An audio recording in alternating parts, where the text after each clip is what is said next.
आइए दोस्तों, आज हम सुनेंगे जीवन किसे कहते हैं इस कहानी के माध्यम से।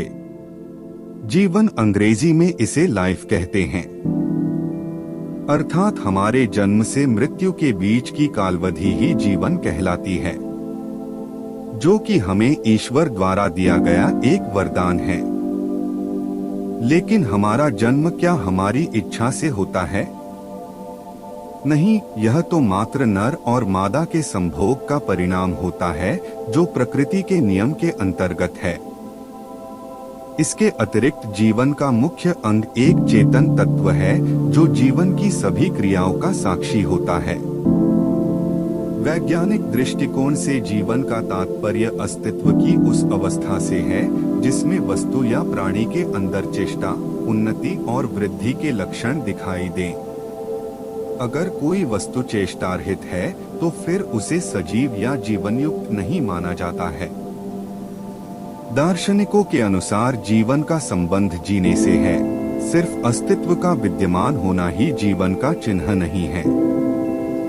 अभी तक जीवन की कोई सारगर्भित और व्यापक रूप से स्वीकृत परिभाषा नहीं दी गई है, लेकिन ज्यादातर परिभाषाएं इसी महत्वपूर्ण तथ्य के इर्द गिर्द घूमती हैं कि जीवन वह दशा है जो पशुओं, पौधों और दूसरे जीवित प्राणियों को अकार्बनिक और कृत्रिम चीजों से अलग करती है, और जिसे सतत चलती रहने वाली चयापचय की क्रिया और वृद्धि की विशेष सामर्थ्य से पहचाना जाता है।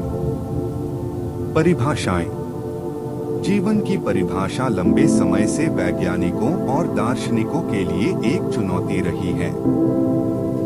यह आंशिक रूप से इसलिए है क्योंकि जीवन एक प्रक्रिया है, पदार्थ नहीं। यह जीवों की विशेषताओं के ज्ञान की कमी से जटिल है, यदि कोई हो जो पृथ्वी के बाहर विकसित हो सकते हैं। जीवन की दार्शनिक परिभाषाओं को भी आगे रखा गया है, इसी तरह की कठिनाइयों के साथ कि कैसे जीवित चीजों को निर्जीव से अलग किया जाए।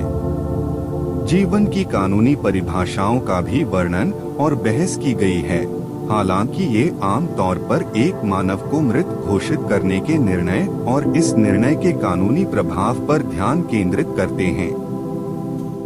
जीवन की 123 परिभाषाओं का संकलन किया गया है।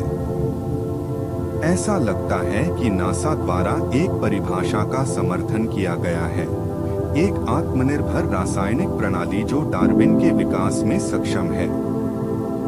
अधिक सरलता से, जीवन है ऐसा पदार्थ जो स्वयं को पुनः उत्पन्न कर सकता है और जीवित रहने के आदेश के अनुसार विकसित हो सकता है।